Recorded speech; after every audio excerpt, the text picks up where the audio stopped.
If you look back in history, you got Universal, their company. They started off with a logo with the globe in it, but it wasn't until like the 1920s that they actually had the motion one where it was a spinning globe. And they actually had an airplane in the early ones, like leaving a chemtrail that said Universal, which is kind of funny.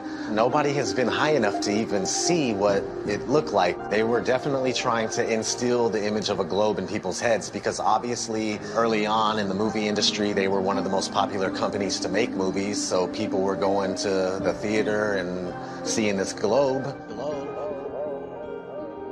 So they're showing you a globe before every single movie to program your mind. They were showing this globe before they even went up there to see what it was.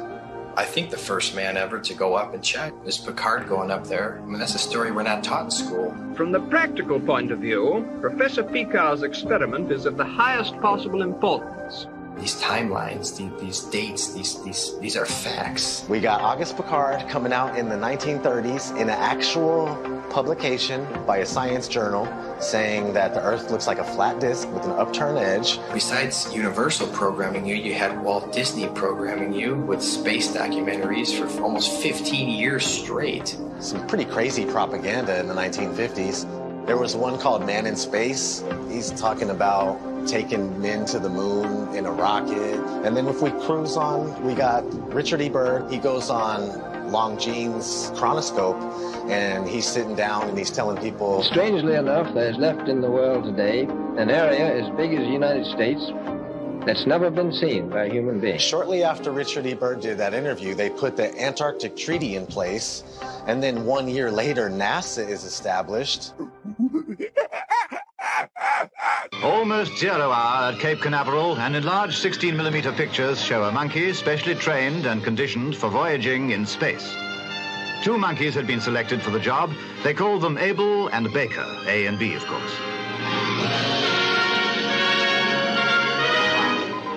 In fact, the monkeys came down safely near Antigua. Reported none the worse, after blazing the trail for human space travel.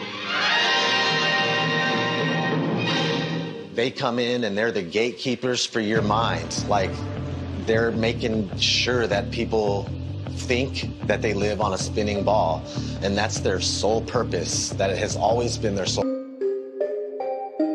We all know who our enemies are. They are called the globalists, with their false idol that they give children on the teacher's table at kindergarten, the false globe of the global agenda. People are just deceived. I mean, I grew up from kindergarten. Here's a globe. My kids, you know, they graduated from kindergarten, it was a freaking globe. They gave them a globe at graduation to take home like an inflatable baseball. And I was looking at that thing going, oh my God. We are taught that the Earth is a ball before we can talk. In school, there's a globe in the class. One of the first worksheets we get is a sheet on the orbits of the planets and the sun. And I actually still remember that sheet. I did it, I got it right, I was so proud of myself. Sesame Street has astronauts on, Disney, it's all globe programming. So your entire world belief is around this. If you think about it, they've gotten us at a very, very young age with the lying. Before we have any critical thought, the capability of thinking for ourselves. They teach us lies from the very beginning, from Tooth Fairy, Santa, dinosaurs.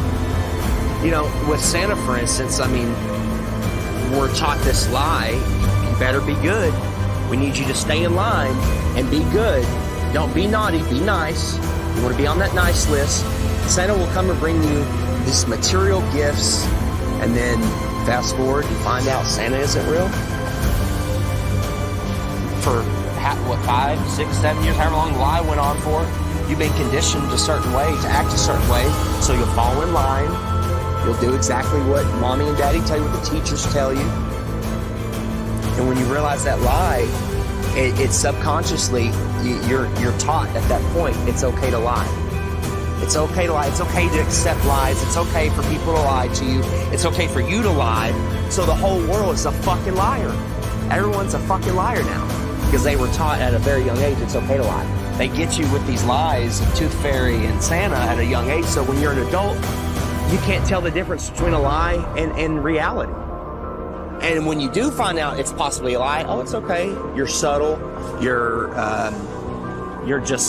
passive.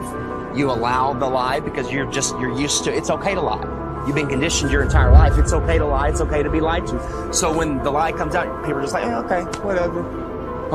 Got to turn on my Fox News. Bred in circuses, and they will never revolt.